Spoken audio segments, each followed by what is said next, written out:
无人机快速地飞出去，从加萨边境一路往前，最后落地爆炸，成为像是火箭一样的致命武器。这是巴勒斯坦极端组织哈马斯越过以色列严密防守的攻击方式，可以清楚看见无人机的杀伤力。俄乌战场上同样能发现无人机的踪影。So what we're seeing right now is Ukraine is consuming about 10,000 drones a month. People weren't sure about the military efficacy of small and micro drones.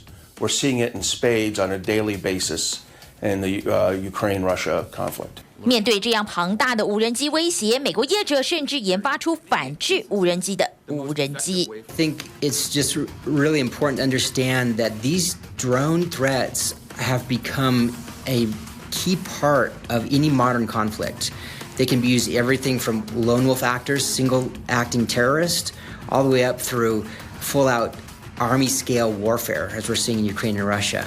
And for both sides of that conflict, they are indispensable tools for intelligence, surveillance, reconnaissance, targeting.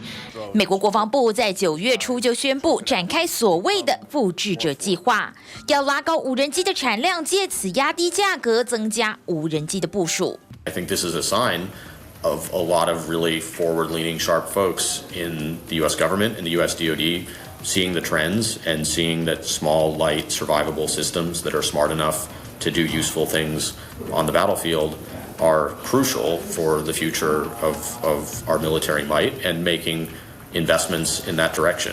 预计美国军方将在2025年之前拥有上千架的无人机。专家强调，在紧绷的台海情势当中也能发挥作用。I like the principle of replicator, the idea that we're going to look for rapid procurement authorities and a quick experimentation timeline in order to field unique weapon systems that can get us the attritable, low-cost drones and potentially strike weapons that I think we need for a conflict across the Taiwan Strait.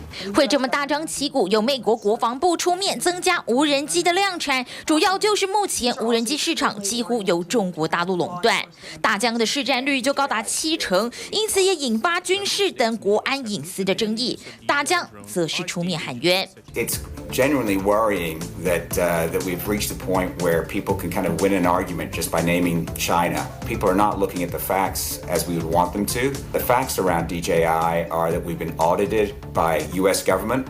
We've had other companies come in and audit our products as well for cybersecurity, and there's been no threat identified. 拥有完整的供应链，再加上惊人的市场需求量，让大疆站在几乎不败之地。尽管强调没有资料窃取的疑虑，但业者担心，只要中国大陆禁止出口，就可能造成冲击。今年7月份，中国大陆商务部就宣布暂停出口部分的无人机，无人机俨然成为美中科技战的新战场。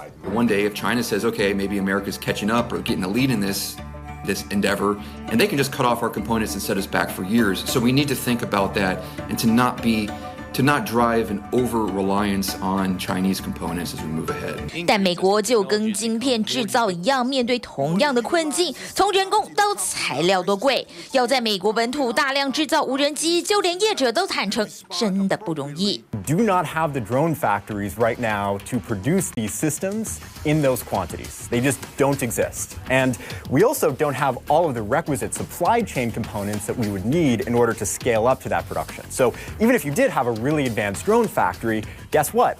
We don't have brushless motor manufacturers. We don't have sufficiently good camera gimbal manufacturers. We don't have companies building flight computers or radios at a competitive price point. 但目前美国联邦政府还有多个州的公家机关都因为安全理由禁止使用中国大陆的无人机，将扩大市场需求。美国无人机业者表示，将导入 AI 模式协助自动飞行，要靠高科技跟中国大陆的业者一较高下。TVBS 新闻综合报道。